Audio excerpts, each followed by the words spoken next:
Hey, this is Alex Astley. It's episode number 89 of Money Hacks. Our team has held hundreds of one-on-one financial coaching sessions with investors, savers, and employees at companies and organizations where we serve as their 401k or 403b fiduciary advisor.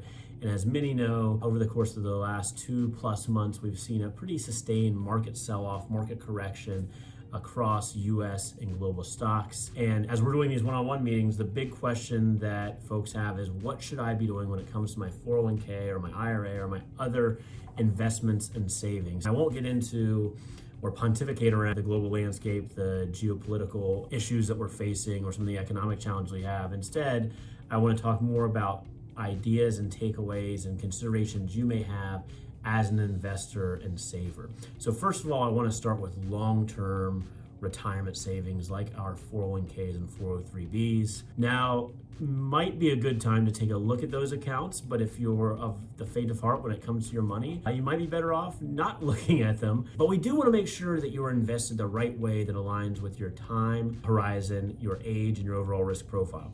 The reason I say, you don't need to look at it every day is that the continual ups and downs and maybe more of your account could drive you to make a short-term emotional decision that is not in your best interest, that does not align with your long-term financial goals.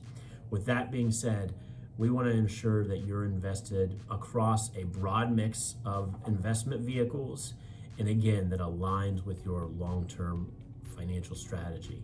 For most of us who are in do-it-for-me target date funds or some type of model portfolio or allocation, it means that you don't need to do anything when it comes to your 401k or your 403b. In fact, by contributing every pay period a percentage of your pay, and for those who are fortunate to get an employer match or contribution, you're actually buying more shares into that strategy at lower prices than we were just 2 months ago or 3 months ago.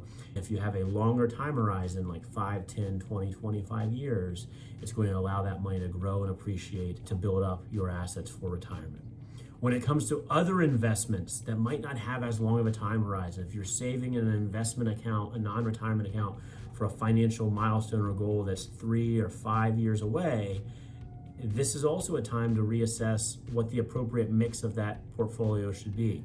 Now, in a video like this, I can't provide guidance on what you should absolutely do if you should, reallocate or make changes, and that's hard to do when we've seen a 10 or 15% correction in certain asset classes.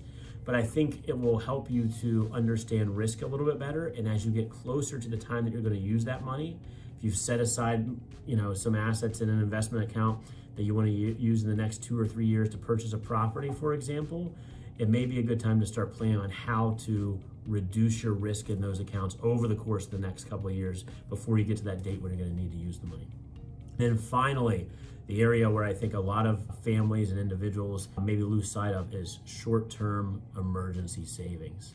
Those assets, that money should always be held in an account that is stable. We recommend high yield savings accounts or money market funds where you're probably not going to earn much in this low interest rate environment, but it's going to guarantee that that money is there in the event of an unexpected expense or emergency.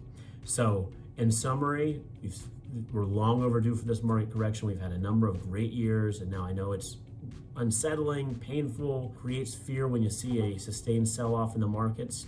And we could see this, for a little bit longer, a few months or even longer than that. But, be disciplined, make sure you're investing in a way that's right for you.